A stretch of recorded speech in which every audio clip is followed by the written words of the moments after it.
Over the years, Muslims have contributed a lot of incredible inventions to our society, and in this episode pays tribute to that. Hey guys, how's it going? Welcome back to another episode. My name is Leroy Kenton. Now, before, we've made a couple videos about surprising Muslim inventions and discoveries, so you might recognize some of these inventions in this episode if you've seen our previous videos. But for all you new viewers, like, I've seen your comments, you've been requesting this topic. So what we did was we took the inventions that we feel had the biggest impact and compiled them into a whole new list.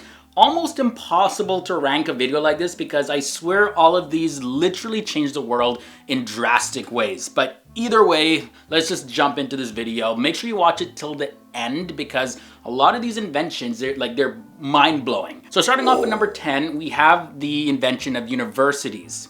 Fatima al-Fariya, she was an Arab Muslim who's actually credited for founding the oldest existing, continually operating, as well as the first educational institution in the world to hand out degrees.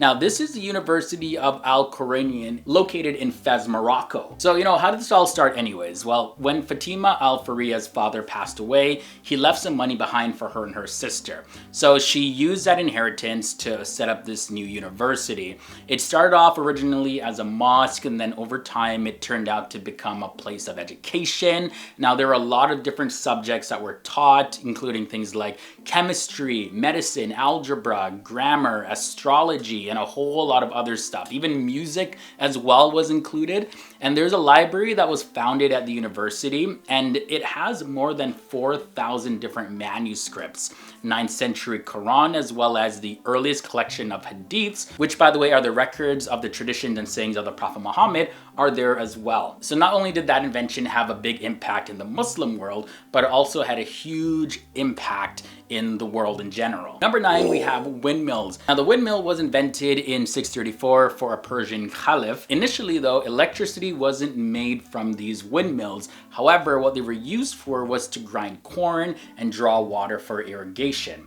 So over in Arabia, when the streams ran dry, the only source of power was the wind. So these windmills had about 6 or 12 sails that were covered in fabric or some sort of leaf, usually palm leaves. It was 500 years before the first windmill was seen in Europe. Vaccinations. Everybody's talking about vaccinations, especially being in self-isolation, but that comes in at number 8. Most of us were taught in schools that vaccination was invented by Edward Jenner and Louis Pasteur, but it actually was a Muslim who first came up with this technique, which was later then brought to Europe from Turkey by the wife of the English ambassador in the year 1724. So children over in Turkey were vaccinated with cowpox to fight off the deadly smallpox, and records indicate that this was at least 50 years before the West had discovered it. The astronomical computer comes in at number 7, and this is attributed to Miriam al-Ijliya. She's famous for constructing astrolabes, and these things, they were used to determine the position of the sun as well as the planets, and were in turn used in the fields of astronomy, as well as used for horoscopes and also in astrology. During the period of the 10th century in Aleppo, Syria, she created different designs that were very intricate, and from the years 944 to 967 AD, she was hired by the ruler of the city, Saif al-Dawla. World maps are next. Thank God for maps, or else we would be so lost. But have you seen this? There's this 12th century map. This map was created by an Andalusian cartographer named Al-Idrisi, and he lived between the years of 1100 to 1166. So this is the map that was produced in Sicily and is seen as the most complete and accurate description of the world that was made in medieval times. Now, it was used a lot by travelers for many centuries, and it contained detailed descriptions of the Christian world as well as the Islamic world and Africa, as well as different parts of the world. And just like that, we're at the halfway mark in this video. Just a reminder though, if you're enjoying this episode, leave a like on this video. And for all you newcomers, especially y'all who've been requesting for us to do a video about this topic, go ahead, hit that like button. And if you haven't subscribed already, you know what to do. Subscribe, ring that bell to get these video notifications. And here's the thing though, we post videos daily. I know, every single day. So you get to learn something brand new, especially in self-isolation when everybody's sitting at home. Tune into FTD Facts every single day. We'll bring you something new where you can learn about our world, our different religions, cultures, and the people that live on our planet. At number 5, we have magnifying glasses. There's a scholar by the name of Hassan ibn al-Haytham from Basra, Iraq, and he was the first person to describe how the eye actually works. So he carried out various different experiments with reflective materials, and he was able to prove that our eyes, they don't emit rays to perceive our world, because that was a popular belief at the time. But he also discovered that the curved glass surface can actually be used for magnification. His glass reading stones, as they were called, were the first magnifying glasses that were ever invented.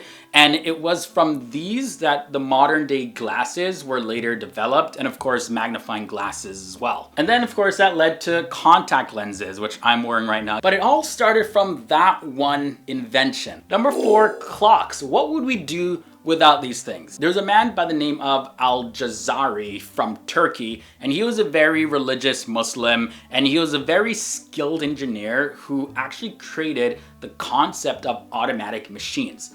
By the year 1206, Al-Jazari, he had made numerous clocks of all different shapes, all different sizes. So just as we need time today to structure our daily lives, of course, Muslims did also more than 700 years ago. Muslims knew that it was really important to know time, because they can structure their lives, as well as they were able to know when to pray at the right time each and every single day and announce the call to prayer in the mosques. And adding the structure of a clock that showed time really helped with promoting that. And number 3, we have cameras. So Hassan ibn al-Haytham also appears again right here. Now this guy was a genius. He came up with the revolution of optics. He rejected the Greek idea that an invisible light emitted from the eye caused sight, like we were talking about before. And then he believed that vision was caused by light reflecting off an object and entering our eyes. So of course he conducted an experiment, and he used a dark room with a tiny pinhole on one side and a white sheet on the other side, and he proved his theory. So light came through the pinhole and it projected an inverted image of the objects that were outside of the room on the sheet on the opposite side of the room. So he called this the camera, and the world's first camera obscura was created, and now we get the modern day camera from that. Number 2, we have flying machines. Abbas ibn Firnas was the first person to make a real attempt at constructing a flying machine and actually made it fly. So back in the 9th century, he designed this device with wings on it, and it kind of looked like a bird costume.